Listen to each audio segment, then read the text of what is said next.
Hi guys, कैसे हो आप लोग सब। आई होप आप सब एकदम बढ़िया फर्स्ट क्लास और मजे में होंगे, राइट। सो दोस्तों, आज हम लोग मिले हैं एक बहुत ही इंटरेस्टिंग स्टैंडर्ड डिस्कस करने के लिए, जो है एसए नंबर 540।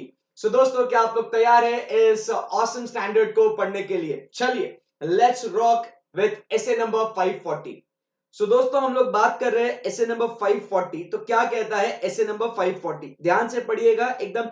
हेडिंग अगर आपको समझ में आ गया ना ऐसे नंबर 540 का, मैं बता रहा हूं आपको आपको इसके अलावा मतलब हेडिंग पढ़ लिया, आपको स्टैंडर्ड एकदम आसानी से समझ में आ जाएगा। मतलब कुछ मेहनत करने की जरूरत ही नहीं है इसके अलावा आपको। सो फर्स्ट क्या बोलता है यहाँ पे? Auditing accounting estimates. क्या करना है अपने को? what we need to do is try to understand, we need to do what is auditing the accounting estimates, including fair value accounting estimates and related disclosures. आप समझने की कोशिश कीजिए। अब हम लोग क्या कर रहे हैं यहाँ पे? We are what we are studying under essay number 540 is we want to do what? Auditing of what? Accounting estimates, including fair value accounting estimates and related disclosures.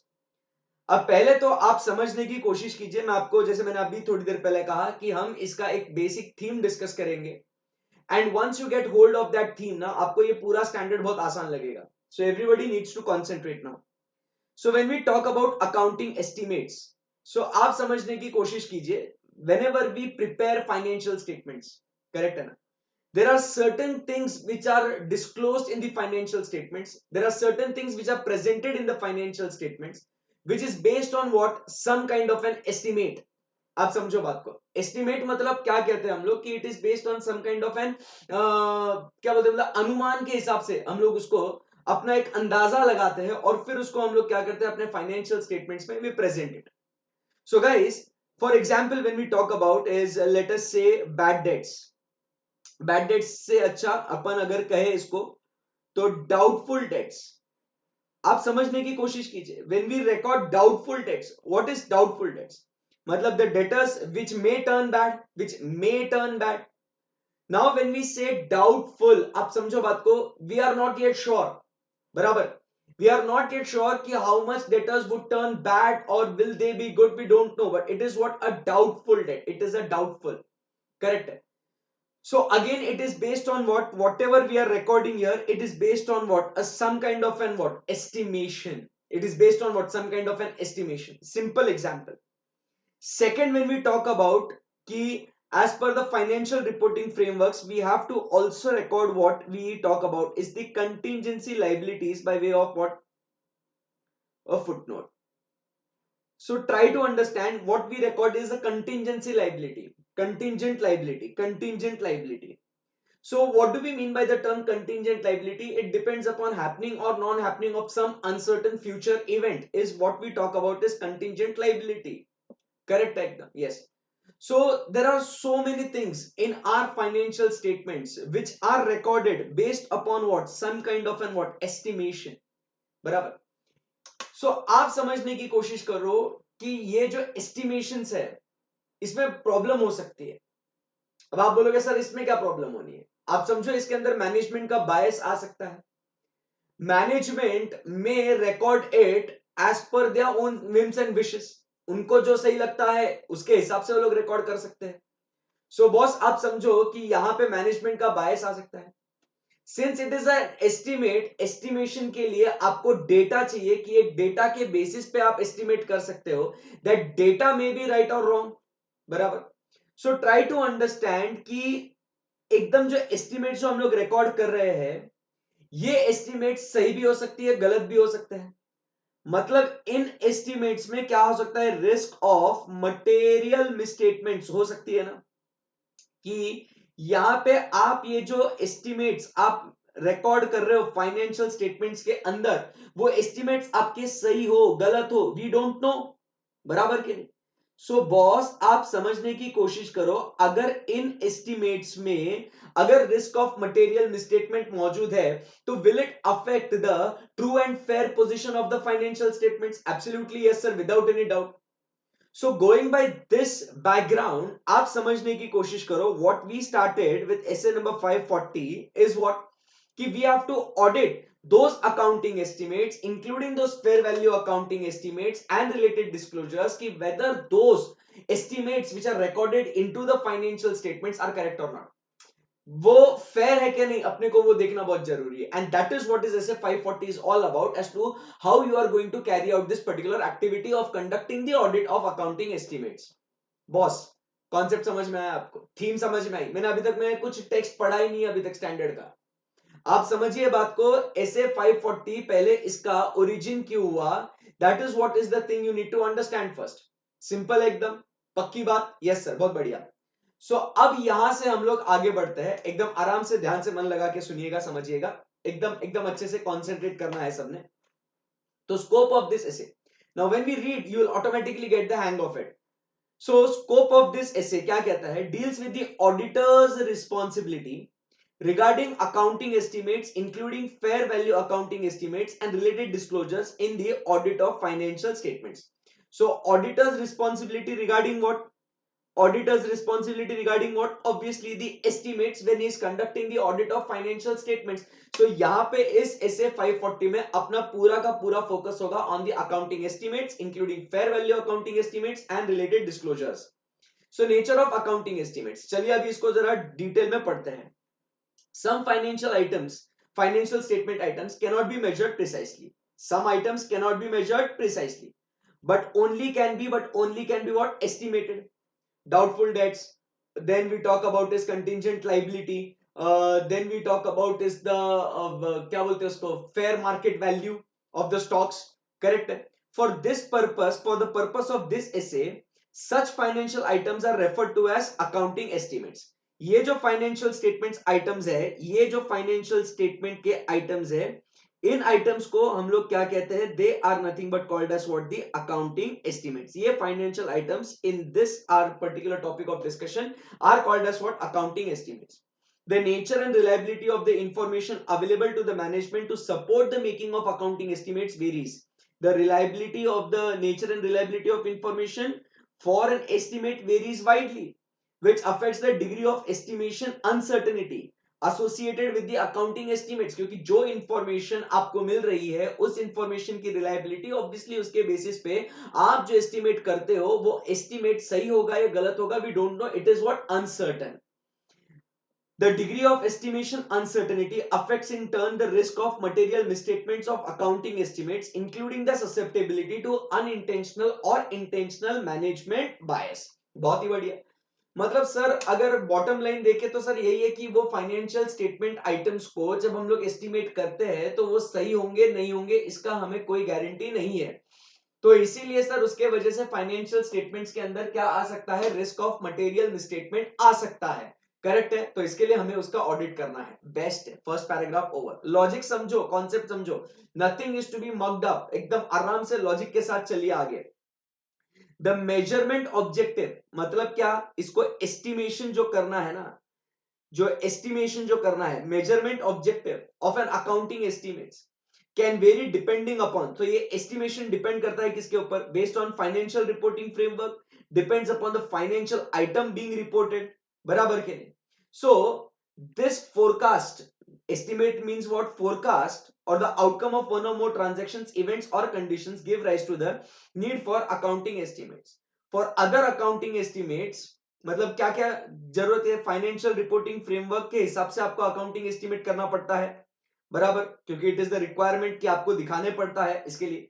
For other accounting estimates including fair value, including what? Fair value accounting estimates. जैसे आपको आपके properties जो है वो fair value पे दिखाने पड़ते हैं. करेक्ट. आपका स्टॉक्स है उसका फेयर वैल्यू अकाउंटिंग, कॉस्ट और NRV which ever is lower, fair values पे होना चाहिए. So the measurement objective is different and is expressed in terms of what? The value of current transaction is expressed in the value of current transaction or financial statement item based on the conditions prevalent at the measurement date, such as estimated market price for a particular type of an asset or liability. For example, the applicable financial reporting framework may require the fair value measurement based on the assumed hypothetical current transaction between knowledgeable willing parties sometimes referred to as marketplace participants or equivalent in the arm's length transaction. मतलब fair value मतलब दो knowledgeable parties के बीच में वो transaction हुआ है, जो सौदा हुआ है वो क्या वैल्यू पे हुआ है, उसके बेसिस पे हम लोग अपने वो बुक्स पे रिकॉर्ड कर लेंगे. जैसे अगर मान लो मेरी प्रॉपर्टी है, सिमिलर टाइप की प्रॉपर्टी अगर किसी और ने खरीदी बेची है, तो उसका क्या भाव पे उनका सौदा हुआ है, तो वैसी चीज है. स्टॉक्स अपन क्या बोलते हैं उसको, वैल्यू अपने जो क्लोजिंग स्टॉक है, फेयर मार्केट वैल्यू, कॉस्ट और NRV which ever is lower, तो वो मार्केट वैल्यू कैसे फाइंड आउट करेंगे, उसके लिए अपने को ये सब काम करना पड़ता है. सो आर एस्टिमेशन रिक्वायरमेंट जो है, अपना जो एस्टिमेशन का जो रिक्वायरमेंट है, ये दो चीजों के ऊपर है. एक तो अपन बात करते हैं based upon what it is the requirement of the financial reporting framework और द फेयर वैल्यू आपको जो रिकॉर्ड करनी है उसके बेसिस पे. ओके ओके, चलो. सो यहां तक आपको रिक्वायरमेंट समझ में आ गई कि क्या हो रहा है, प्रॉब्लम आप समझो. अगर आपको प्रॉब्लम समझ में आ गई तो स्टैंडर्ड क्यूआईए समझेगा आपको. अकाउंटिंग एस्टिमेट्स अपने को फाइनेंशियल स्टेटमेंट्स में रिकॉर्ड करने पड़ते हैं, इधर because of financial reporting framework, और we talk about is the fair value accounting estimates. इनमें अब यहां पे प्रॉब्लम क्या है कि वो बराबर से एस्टिमेट होंगे नहीं होंगे, इसका हमें कोई गारंटी नहीं है.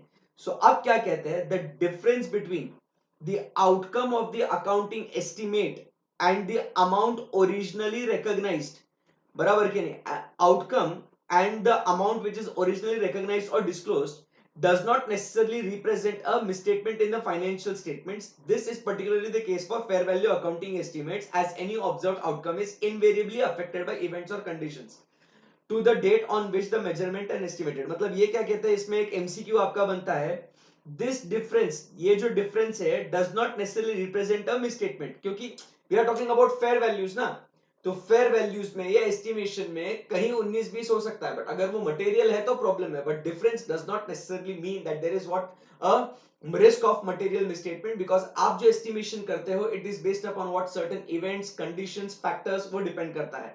करेक्ट है? यस. तो ऑब्जेक्टिव क्या है?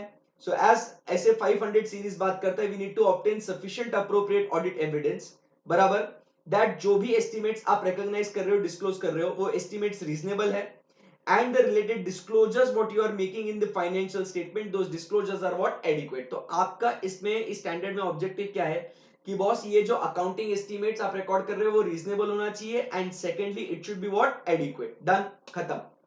तो मुझे बताओ, तीन समझ में आया आपको? क्या बात कर रहे थे अपन, क्या समझ रहे थे अपन? क्लियर एकदम? यस. सो अब एकदम सिंपल है, how do we obtain this sufficient appropriate audit evidence? तो स्टेप बाय स्टेप जाते हैं. First, we will carry out risk assessment procedure and related activities. Risk assessment procedure करने के बाद we will be able to identify the risks of material misstatement, and accordingly we will respond to the assessed risk of material misstatement. तो ये जो main चार तीन बातें हैं, एंड फिर उसके बाद we carry out what further substantive procedures in response to specific risk की, अगर अनसर्टेनिटी है, क्राइटेरिया बराबर नहीं है मेजरमेंट का, एटसेट्रा. फिर डिस्क्लोजर्स से related and indicators of possible management bias, कि अगर वो हो तो उस केस में क्या करना है, एंड लास्ट में मैनेजमेंट से रिटर्न रिप्रेजेंटेशन लेके अपने डॉक्यूमेंटेशन कर देना है. स्टैंडर्ड का ओवरव्यू आ गया आपको. सो चलिए आइए रिस्क ऑफ मटेरियल मिसस्टेटमेंट करते हैं एकदम मस्त ध्यान से, फुल पावर के साथ.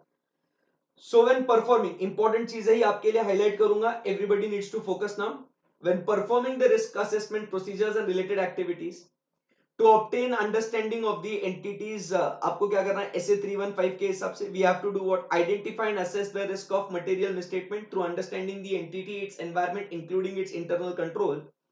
The auditor shall obtain an understanding in the following order, understanding in the following order, to provide a basis for identification, provide a basis for identification and assessment of risk of material misstatement, for identification and assessment of risk of material misstatement. तो ये सारी बातें आपने करनी है. सबसे पहले जैसे अपने को पता है कि financial reporting framework and fair value accounting estimates के हिसाब से अपन ने क्या करना है, अपन ने अकाउंटिंग एस्टिमेट्स को रिकॉर्ड करना है.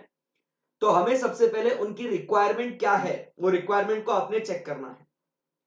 फिर मैनेजमेंट वो ट्रांजैक्शन को कैसे आइडेंटिफाई करता है, those transactions, events or conditions that may give rise to need for accounting estimates to be recognized or disclosed in the financial statements. In obtaining this understanding, the auditor shall make what inquiries of management about changes in the circumstances that may give rise to the new or the need to revise the existing accounting estimates.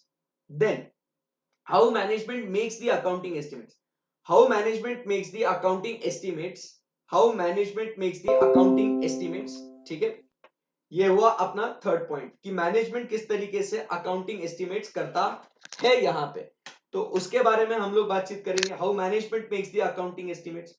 तो हम जानकारी लेंगे उनके method की, उस पे क्या controls लगाए उन्होंने, वेदर मैनेजमेंट ने कोई एक्सपर्ट को यूज किया है क्या, क्या अजम्पशंस लगाए हैं उन्होंने इससे रिलेटेड, एंड क्या इसमें कुछ चेंज है from the prior period, and whether and how, if so how management assess the effect of estimation uncertainty, कि बाबा ये सही होगा नहीं होगा ऐसा।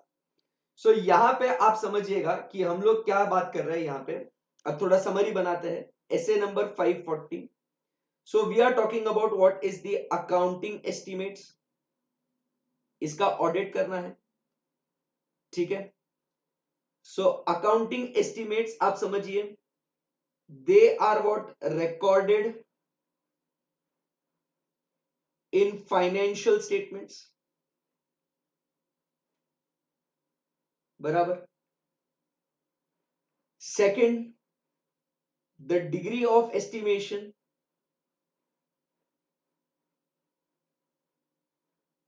the degree of estimation varies according to events, conditions, factors, or may include management bias, intentionally or unintentionally. Therefore, there can be a risk of material misstatement present in the financial statements.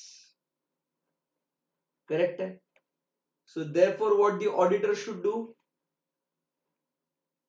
Objective of auditor is to obtain sufficient and appropriate audit evidence that, first point, estimation is reasonable, and second point, disclosure is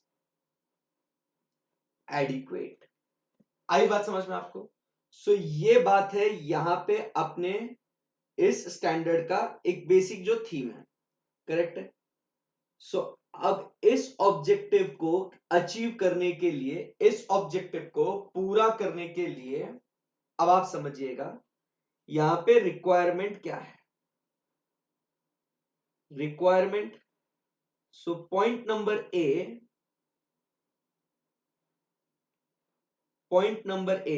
what we have to do, identifying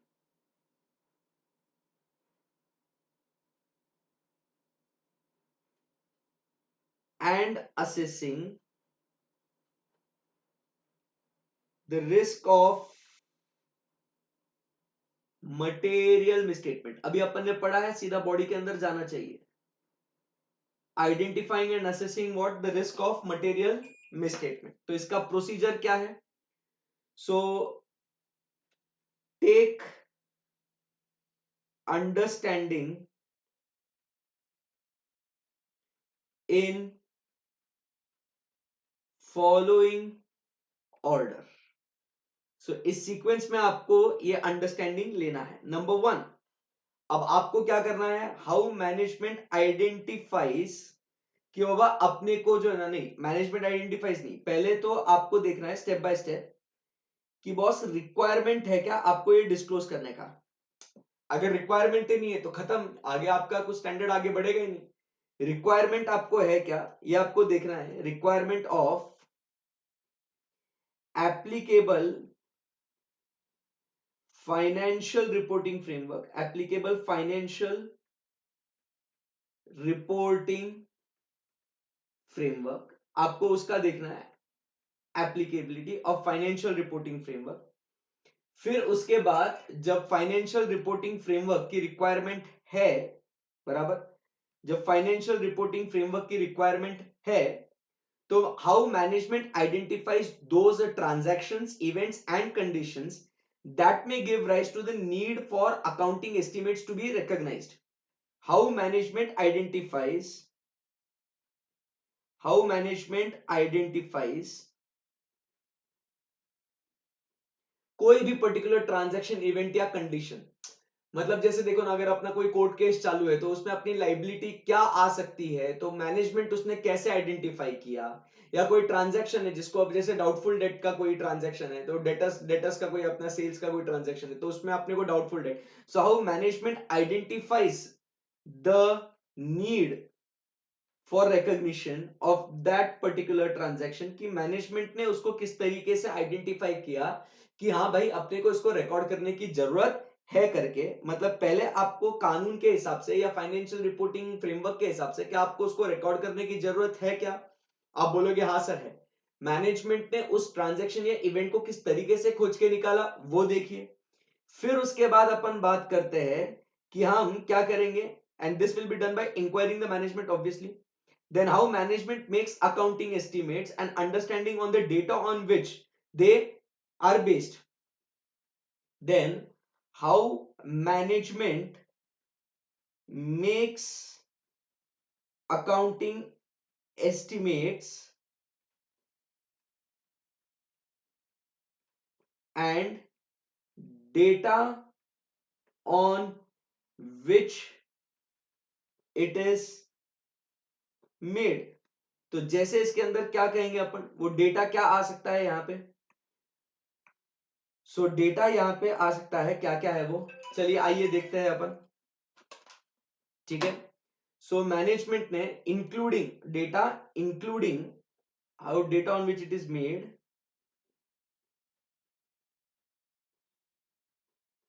including first आपकी method क्या थी, एक एक point अपन ने read करा हुआ है। आपकी मेथड, आपके कंट्रोल्स, आपने कोई एक्सपर्ट को यूज किया क्या, आपके मेथड, आपके कंट्रोल्स, क्या आपने कहीं किसी एक्सपर्ट्स को बुलाया है इसको क्या करते हैं उसको एस्टिमेशन के लिए, जैसे प्रॉपर्टीज का वैल्यूएशन करना है तो हम लोग वैल्यूअर्स को बुलाते हैं वैसा। फिर इनमें कहीं आपने कुछ अजम्पशंस कैरी आउट किए थे, so assumptions, and then we talk about is the effect of how and what, whether and if so how management has assessed the effect of estimation uncertainty, effect of estimation uncertainty. Now what is the effect of estimation uncertainty? if estimation uncertainty का मतलब क्या होता है कि जो estimate आप करते हो वो सही होगा नहीं होगा, इसका क्या गारंटी नहीं है, so it is what uncertain. So that is nothing but called as what effect of estimation uncertainty. Clear एकदम। द ऑडिटर, फिर ये सब जो है ना, ऑडिटर क्या करेगा, फिर simple auditor shall review the outcome of the accounting estimates, इस सबको ऑडिटर क्या करेगा, रिव्यू करेगा, including the prior period financial statements और where applicable,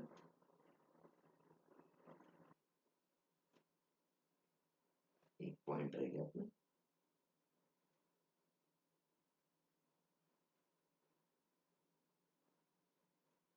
change from prior period, ठीक है। So the auditor shall review the outcome of accounting estimates included in the prior period financial statements or where applicable their subsequent re-estimation for the purpose of current period. The nature of the extent, the nature and the extent of the auditor's review takes account the nature of accounting estimates and whether information obtained from the review would be relevant to identifying and assessing the risk of material misstatement of accounting estimates made in the current period financial statements. However, Review is not intended to call into the question, the judgments made in the prior periods that were based on the information available at that time. So auditor ने क्या करना है, last point में क्या लिखा है कि पिछले साल जो अपन ने एस्टिमेशन किया था उस समय पे जो इंफॉर्मेशन थी अपने पास, उस मतलब आप समझो फोर्थ पॉइंट क्या करना है, ऑडिटर ने क्या रिव्यू करना है मैं आपको बताता हूं। फोर्थ पॉइंट में ऑडिटर ने क्या करना है, ये यहां पे ऑडिटर है ये,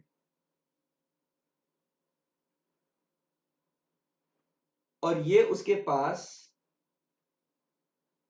प्रायर पीरियड फाइनेंशियल्स है। अब इनके अंदर कुछ अकाउंटिंग एस्टिमेट्स किया होगा, तो इसको ध्यान में रखते हुए उसने क्या करना है, करंट पीरियड फाइनेंशियल स्टेटमेंट्स जो है, करंट पीरियड फाइनेंशियल स्टेटमेंट जो है, इसमें उसने क्या करना है, इसके बेसिस पे उसने एस्टिमेशन देखना है based upon what the current information, the current data which is available. आई बात समझ में आपको, ऐसा है। ओके और ये यहां पे कौन है, ये अपना ऑडिटर। फिर से एक बार पढ़ते हैं। The auditor shall review the outcome of accounting estimates included in the prior period financial statements. Their subsequent re-estimation for the purpose of current period. तो ये जो है, ये अकाउंटिंग एस्टिमेट्स प्रायर पीरियड का, इसको आपने अभी क्या करना है, री एस्टिमेशन फॉर करंट पीरियड आपको करना है। आई बात समझ में आपको, ये रिव्यू करना है।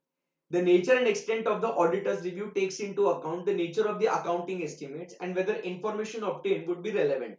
पिछले साल की इंफॉर्मेशन रेलेवेंट है या नहीं, बट यहाँ पे हम लोग इस डेटा के ऊपर कहीं पे भी क्वेश्चन मार्क क्रिएट नहीं कर रहे, क्योंकि उस समय पे जो इंफॉर्मेशन थी वो अलग हो सकती है और अभी की इंफॉर्मेशन जो है वो अलग हो सकती है, ऐसी बात है। ओके सो इसके बेसिस पे अपन ने अभी तक क्या किया, पूरा का पूरा सिर्फ अंडरस्टैंडिंग लिया। अपन ने क्या किया बच्चा, पूरा का पूरा अपन ने अंडरस्टैंडिंग किया। So what understanding did we take, simply हमने उनके बिजनेस को समझा, बराबर, और उसके बेसिस पे हमने क्या किया है कि हमने फॉलोइंग सीक्वेंस में इंफॉर्मेशन ली। सबसे पहले कि क्या आपको रिक्वायरमेंट है क्या अकाउंटिंग एस्टिमेट्स को डिस्क्लोज करने के लिए, कौन से ट्रांजैक्शन इवेंट या कंडीशन में आपको अकाउंटिंग एस्टिमेट करना है, मैनेजमेंट ने उसको कैसे आइडेंटिफाई किया वो हमें देखना है। फिर उसके बाद हम लोग आगे बढ़ते हैं, फिर हम लोग बात करते हैं कि मैनेजमेंट ने एस्टिमेशन किस तरीके से किया। तो मैनेजमेंट ने एस्टिमेशन किस तरीके से किया, तो उनकी क्या मेथड रही है, क्या कंट्रोल्स उन्होंने लगाए हैं, क्या एक्सपर्ट्स उन्होंने बुलाए हैं, क्या अजम्पशंस उन्होंने लिए हैं, बराबर, क्या चेंजेस इफेक्ट है क्या, कुछ चेंजेस का प्रायर पीरियड का और करंट ईज का क्या कुछ इफेक्ट है क्या उसके ऊपर। तो ये सारी बातें अपन को ध्यान में रखना है। एंड फिर ऑडिटर ने क्या करना है, प्रीवियस पीरियड का डेटा को रिव्यू करके करंट ईयर में भी उसका एस्टिमेशन क्या है वो भी उसने एक समझ लेना है। आई बात समझ में आपको, done. So this is what we do is identifying and assessing the risk of material misstatement. So ये अंडरस्टैंडिंग, यहाँ पे अपन ने सिर्फ क्या लिया, यहाँ पे अपन ने पूरा का पूरा अंडरस्टैंडिंग किया, रिस्क क्या हो सकती है क्या नहीं हो सकती है उसका अंडरस्टैंडिंग लिया। In identifying and assessing the risk of material misstatement, the auditor shall evaluate the degree of estimation uncertainty. That is the risk. इससे क्या होगा, इस पूरे सिनारियो से, इस पूरे मामले से क्या होगा, बी पॉइंट, ऑडिटर ने क्या करना है, इवैल्यूएट द, सेकेंड पॉइंट अभी आप समझो,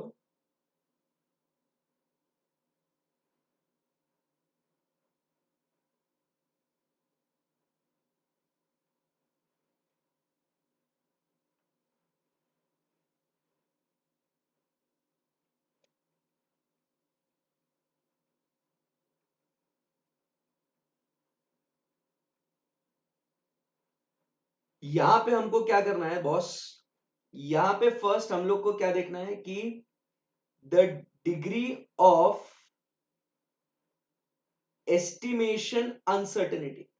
इसका मतलब समझ रहे हो आप कि ये पूरा जो आपने इंफॉर्मेशन लिया, इसके बेसिस पे जो एस्टिमेट आपने किया है वो सही होगा नहीं होगा, वो कितना सर्टन होगा अनसर्टन होगा, ये अपने को डिग्री आपने फाइंड आउट करना है।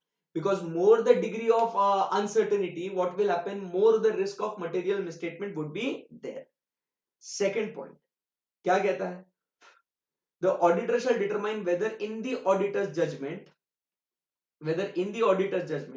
any of those accounting estimates have high estimation uncertainty which gives rise to significant risk. So a degree of estimation uncertainty and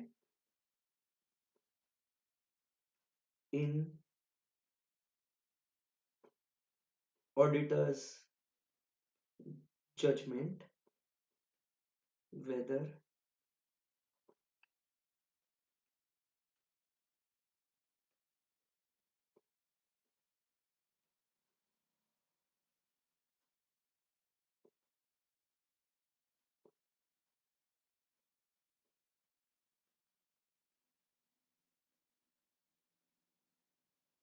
estimation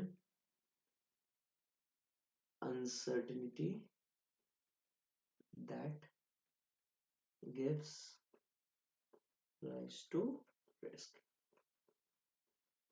कि ऐसा कहीं कुछ है क्या बाबा, ये अपने को देखना है। आई बात समझ में आपको? सो अगर ऐसा है तो फिर हम लोग थर्ड पॉइंट में आते हैं, and that is what we do is response to the assessed risk of material misstatement. Third point, response to the assessed risk of material misstatement. It is what response to the assessed risk of material misstatement. चलो, सो अभी ये page अपने को पढ़ना है, इसमें ही एकदम दम है। So based on the assessed risk of material misstatement जो आपने ऊपर किया उसके बेसिस पे अब आपने क्या क्या करना है आपने? ऑडिटर शैल डिटरमाइन, अब फोकस करना है एकदम अच्छे से। Management has appropriately applied the requirements, management has appropriately applied the requirements of the applicable financial, जो आपको रिक्वायरमेंट थी वो आपने बराबर से अप्लाई करा या नहीं करा वो आपको देखना है। appropriately applied the requirements financial reporting framework की। फिर उसके बाद the methods for making the accounting estimates are appropriate and have been applied consistently, क्योंकि अपन ने अंडरस्टैंडिंग में उनका मेथड भी देखा था, तो अपने को रिस्पॉन्ड ये करना है कि क्या उन्होंने मेथड भी बराबर से लगाई है क्या। अगर आपको दिखता है कि high degree of estimation uncertainty है तो उनकी मेथड चेक करो कि क्या उन्होंने मेथड बराबर से अप्लाई करा था कि नहीं करा था बराबर इन अकाउंटिंग एस्टिमेट्स, और method making them from prior period और appropriate circumstances. In responding to the assessed risk of material misstatement as required by the SA, the auditor shall undertake one or more of the following, taking into the accounting estimates. The auditor shall take into one or more of the following. So, whether events, determine whether events occurring up to the date of auditor's report provide audit evidence regarding the accounting estimates. Events up to the date of report provide audit evidence regarding the estimate. Test how the management made the accounting estimate and the data on which it is based. इसको अभी test करना है, पहले आपने सिर्फ identify किया था, अब उस डेटा को आपने क्या करना है? टेस्ट करना है। इन डूइंग सो आपको फिर से क्या करना है? मेथड देखना है उनके और उनके अजम्पशंस देखना है। जो कंट्रोल्स भी आपने लगाए थे, test the operating effectiveness of the controls as to how the management and develop a point estimate और रेंज टू इवैल्यूएट। एक पॉइंट एस्टिमेट मतलब यहां तक आना चाहिए या रेंज आना चाहिए, इतना इतना होना चाहिए। For this purpose, when the auditor uses assumptions or methods that differ from the management's, the auditor shall obtain understanding of the management's assumption, obtain understanding of management assumptions or methods to establish that auditor's point estimate or range takes into account those relevant variables. And when auditor concludes that it is appropriate to use a range, the auditor shall narrow the range based on the audit evidence available. कुछ पल्ले पड़ा आपको? नहीं sir, समझ में ही नहीं आ रहा कुछ sir. समझो बात को।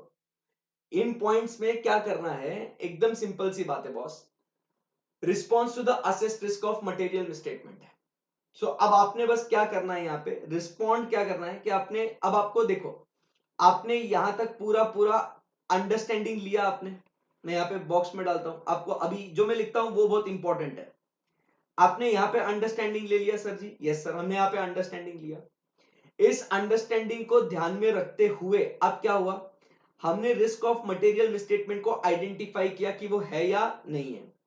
और उसमें वो अंडरस्टैंडिंग को ध्यान में रखते हुए हमको पता चलेगा, एक बेसिक, एक प्रिलिमिनरी अंडरस्टैंडिंग, एक नॉलेज आएगा अपने को कि whether risk of material misstatement is there और नॉट। आई बात समझ में आपको? और वो रिस्क ऑफ मटेरियल मिसस्टेटमेंट मतलब क्या होती है? So it is what the estimation uncertainty is the risk of material misstatement. The degree of estimation uncertainty, ये बहुत मैटर करता है। डिग्री ऑफ एस्टिमेशन अनसर्टेनिटी ये बहुत मैटर करता है, आप समझिए बात को। क्योंकि अगर आपने जो अकाउंटिंग एस्टिमेट किया है वो सही है नहीं है, ये हमको कैसे पता चलेगा बॉस? आई बात समझ में आपको? तो इसके बेसिस पे हम लोग क्या करने वाले हैं, आप समझिए बात को। इसके बेसिस पे कहानियां आगे बढ़ेगी। क्लियर है एकदम? परफेक्ट है। तो यहां तक एक बार जो मैंने आपको पढ़ाया है, ये एक बार इसको जरा डाइजेस्ट कीजिए इसको, फिर मैं आगे का जो मैनेजमेंट क्या करता है उसको फिर अपन पढ़ते हैं। गो थ्रू कीजिए इसको, गो थ्रू कीजिए, लिखो बाद में आराम से इसको, कोई टेंशन नहीं है। एक बार जो मैंने लिखा है उसको आप गो थ्रू कीजिए। चलो फटाफट, हरी आप।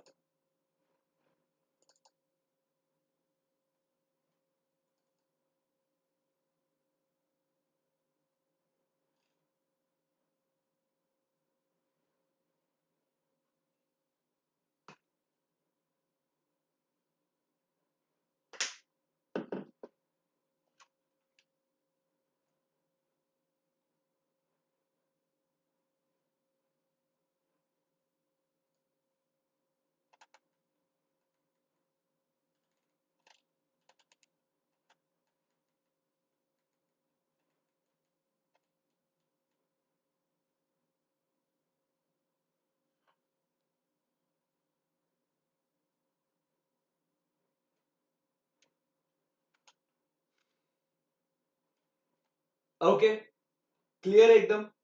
Yes sir. सो अब यहां से आगे बढ़ते हैं और अब हम लोग समझने की कोशिश करते हैं कि इस response to the assess risk के बेसिस पे अब अपने को आगे क्या काम करना है। सो इसके बेसिस पे अब एकदम अच्छे से ध्यान से मन लगा के समझिएगा बच्चा। फर्स्ट अब अपने को क्या करना है, based on this assess risk अब अपने को क्या चेक करना है? ऑडिटर टू इवेल्युएट, ऑडिटर ने क्या करना है? Auditor shall determine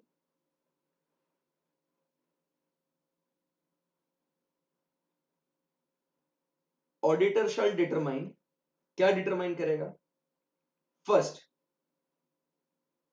weather requirements of financial reporting framework FRF has been properly applied। क्योंकि अपन जब स्टैंडर्ड शुरू करे थे तो अपने को क्या देखना है कि रिक्वायरमेंट, अभी इससे इसलिए आपको पढ़ने का मौका दिया, ये रिक्वायरमेंट आपने बराबर से अप्लाई करा या नहीं करा, ये अपने को चेक करना है। सो अंडरस्टैंडिंग लेने के बाद वही चीज बराबर से हुई है क्या नहीं उसको चेक करना है भाई। Nothing complicated, nothing difficult at all. So the requirement of FRF has been properly applied. That is the first point. बराबर। फिर उसके बाद सेकंड, ओके तुमने यहां पे बराबर से अप्लाई किया।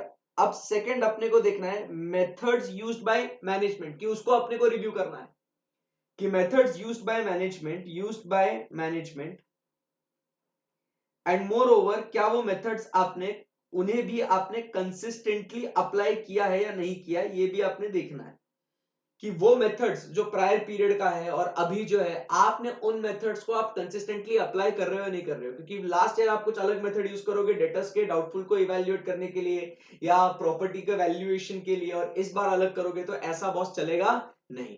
आई बात समझ में आपको? राइट। एंड साथ ही साथ आपने क्या करना है, the auditor shell undertake one और मोर ऑफ द फॉलोइंग। तो और क्या एक्शंस लेगा, also what is suppose to do, कि सबसे पहले उसने क्या देखना है, the auditor in responding to the as required the auditor shall take one or more of the following। बराबर, तो इसमें क्या करेगा? सो इसने इसके अंदर फर्स्ट चीज देखनी है whether all events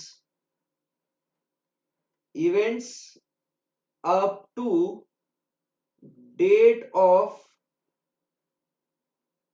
auditor's report, whether they provide evidence about estimate मतलब अपने को ऑडिट रिपोर्ट के दिन तक क्या क्या इवेंट सर्कमस्टेंसेस कंडीशंस जो हुए थे वो अपने को चेक करने हैं कि whether they provide an evidence regarding what the estimation that has been made. उसके बाद मैनेजमेंट ने जो डेटा यूज किया है, test the data and information used by management. आई बात समझ में आपको कि उन्होंने क्या डेटा यूज किया है वो अपने को टेस्ट करना है। सो अपन क्या देख रहे हैं कि उनके मेथड में कंसिस्टेंसी है क्या नहीं है, वो बराबर से वो डेटा जो यूज किया उसको टेस्ट करेंगे अपन। फिर उनके अजम्पशंस वो वैलिड है क्या नहीं वो अपन देखेंगे, क्योंकि जो अंडरस्टैंडिंग लिया उसका अपन ने देखना है कि जो अजम्पशंस है वो अजम्पशंस भी कैसे होने चाहिए, मैनेजमेंट के रीजनेबल होने चाहिए given the circumstances and objectives of the financial reporting framework. और फिर उसके बाद यहां पे वो कंट्रोल्स भी लगाते हैं। So test the operating effectiveness of controls, operating effectiveness, test the operating effectiveness of controls। जो आपने कंट्रोल्स भी लगाए थे ना कि बाबा एस्टिमेशन करने के लिए हम लोग बायस नहीं होंगे, हम लोग डेटा के ऊपर क्या कंट्रोल होगा, कितना डेटा आएगा अपना, तो उन सब के ऊपर आपने क्या करना है, वो डेटा के ऊपर ऑपरेटिंग इफेक्टिवनेस आपको देखना है। फिर उसके बाद ऑडिटर ने क्या करना है, auditor to develop what, auditor to develop एक पॉइंट एस्टिमेट, और या उसने क्या करना है, एक रेंज ऑफ एस्टिमेशन उसने निकालना है। उसने क्या करना है, एक पॉइंट एस्टिमेट निकालना है, या उसने क्या करना है, एक रेंज ऑफ एस्टिमेट निकालना है, रेंज ऑफ एस्टिमेट। तो इसमें क्या हो सकता है कि उसने जो एस्टिमेशन किया, अब देखो यहां पे ये मैनेजमेंट का एस्टिमेशन है और ये यहां पे ये ऑडिटर का एस्टिमेशन है।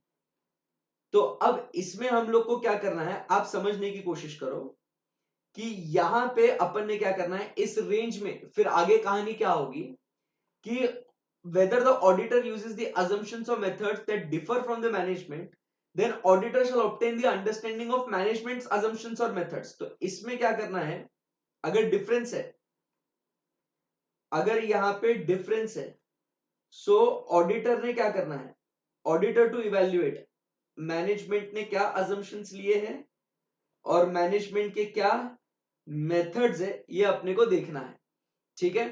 And establish the auditor's point range to take into account the relevant variables to evaluate any significant differences। Perfect है एकदम, yes। Now further substantive procedures, D वाला point,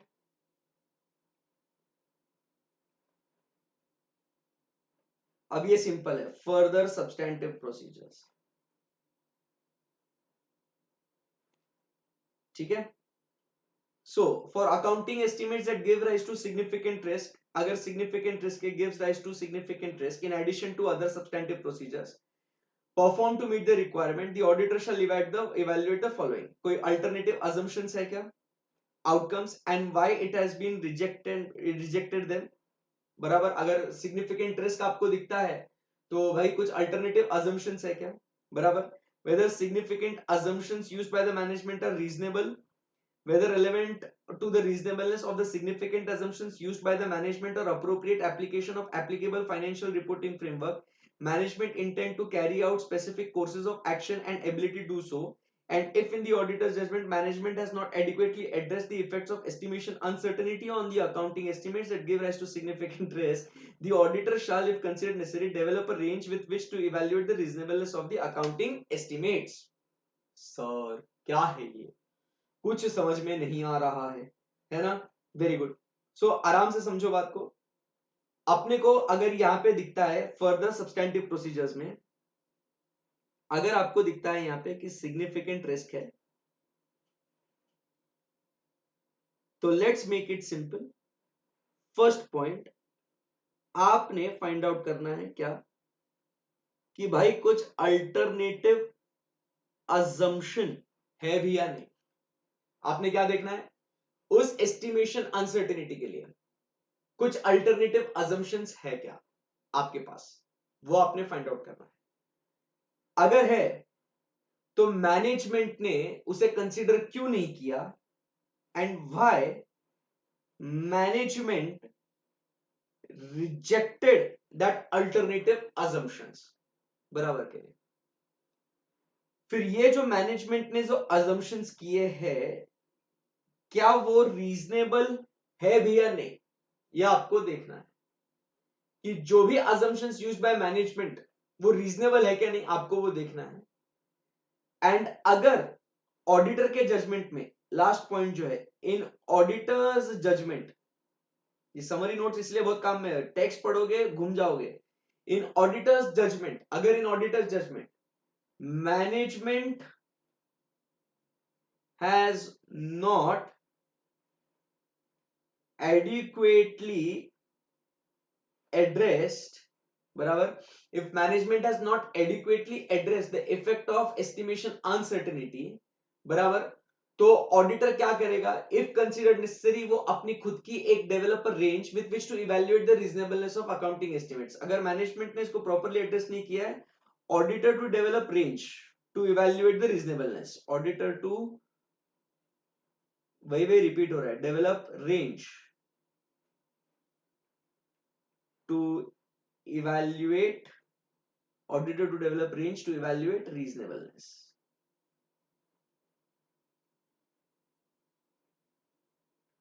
सही है, एकदम परफेक्ट है, एकदम सही है, राइट, ओके। सो अब यहां पे ये सारे पॉइंट जो है ये सिंपल है एकदम। ये वाले पॉइंट आप रीड कर लेना पहले। तो ये अपन recognition for accounting estimates gives rise to significant risk, the auditor should obtain sufficient appropriate audit evidence whether the following are in accordance with the management's decision and selected measurement basis। तो जो भी आपका criteria है वो evaluating the reasonableness, the auditor shall evaluate the basis for based on the audit evidence whether the accounting estimates either reasonableness in context of financial reporting framework or they misstatement। ये क्या है, अपना conclusion है कि इसको evaluate करना है कि भाई सही है या गलत है। फिर इसको आपने डिस्क्लोजर देना है। The auditors shall obtain sufficient appropriate audit evidence whether disclosures in the financial statements are in accordance with the financial reporting framework, उसके हिसाब से आपने disclosures देना है। And if they give rise to significant uncertainty, the adequacy of the disclosure, indicators of possible management bias, the auditor shall review the judgments and decisions made by the management, बराबर, कि check करना है उसमें कहीं बायस है क्या नहीं। Obtain return representations from the management, and इस सबका आपने क्या करना है, डॉक्यूमेंटेशन करना है।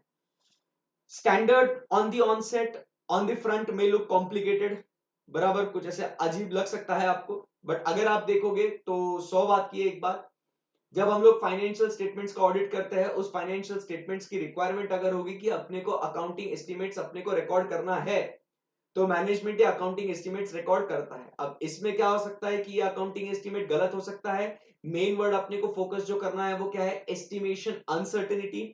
अगर ये एस्टिमेशन अनसर्टेनिटी है तो this will give rise to what, a risk of material misstatement. तो इसीलिए ऐसे 540 आता है और बोलता है कि भाई साहब आपने sufficient appropriate audit evidence obtain करना है कि वो जो अकाउंटिंग एस्टिमेट्स है वो रीजनेबल है और जो उससे रिलेटेड डिस्क्लोजर्स है वो एडिक्वेट करे गए हैं या नहीं। तो इससे रिलेटेड आपने स्टेप्स क्या क्या करने हैं, तो सिंपल स्टेप्स है वहां पे सर जी। तो स्टेप्स ये हुए कि आपने सबसे पहले देखना है कि रिक्वायरमेंट है क्या। अगर रिक्वायरमेंट है तो फिर उसके बाद अपन आगे बढ़ते हैं और फिर अपन देखते हैं कि मैनेजमेंट ने उस ट्रांजैक्शंस को किस तरीके से आइडेंटिफाई किया, फिर उनका किस तरीके से एस्टिमेशन किया, उसके लिए क्या मेथड्स यूज किए, क्या एक्सपर्ट्स को बुलाया, क्या कंट्रोल्स लगाए, क्या अजम्पशंस लगाए, क्या प्रायर पीरियड में चीजें थी, तो उसको अपन ने ध्यान में रखना है। और फिर इस सबका अंडरस्टैंडिंग लेने के बाद अगर ऑडिटर को लगता है कि there is a significant estimation uncertainty, so that means there is what, a risk of material misstatement. तो इसीलिए फिर ऑडिटर ने क्या करना चाहिए, उसने आगे जाके चेकिंग करना चाहिए, he should take what, the response to the assessed risk. और उस रिस्पांस में उसने क्या करना चाहिए कि बॉस उस रिस्पांस ने उसमें देखना चाहिए कि वो रिक्वायरमेंट बराबर से अप्लाई करी कि नहीं करी, आपने मेथड बराबर से फॉलो करी कि नहीं करी, ऑपरेटिंग इफेक्टिवनेस है ना कंट्रोल्स के, अजम्पशंस रीजनेबल है या नहीं है। तो ये सारा एक्टिविटी आपने करना है और आपने एक रेंज डेवलप करना है कि अच्छा इतना इतना होना चाहिए, मैनेजमेंट ने इतना इतना किया है। अब अगर डिफरेंस है तो उस डिफरेंस में क्या, कौन से अजम्पशंस, क्या वेरिएबिलिटी, उसके हिसाब से आपने आइडेंटिफाई करना है। बट उस रेंज में भी आपको लगता है कि भाई ये बहुत ज्यादा सिग्निफिकेंट एस्टिमेशन अनसर्टेनिटी है, so you carry out with what your further audit procedures, और जिसके अंदर आप देखो कि कोई अल्टरनेटिव अजम्पशंस आपके पास है या नहीं है, मैनेजमेंट ने उस अजम्पशंस को क्यों रिजेक्ट किया है, और जो भी मैनेजमेंट ने अजम्पशंस लिए है वो रीजनेबल है या नहीं है। आई बात समझ में? सेम डिस्क्लोजर्स के लिए आपने ये चीजें फॉलो करनी है, मैनेजमेंट से रिटर्न रिप्रेजेंटेशन लेना है और इस सारी बातों को डॉक्यूमेंट आपने कर देना है। अब जब इसको कंक्लूड करते हैं तो बॉस ऑब्वियसली अब ये इजी लगता है, right? So that's it with essay number 540। I hope आपको एसे 540 पे अच्छा खासा कॉन्फिडेंस आया होगा। Thank you very much guys, see you in the next essay जो अपना अभी होगा एसे 580। जल्दी मिलेंगे इस एसे से रिलेटेड भी। Love you guys, thank you, stay happy, stay blessed, है ना? Do like this video, thank you, bye bye.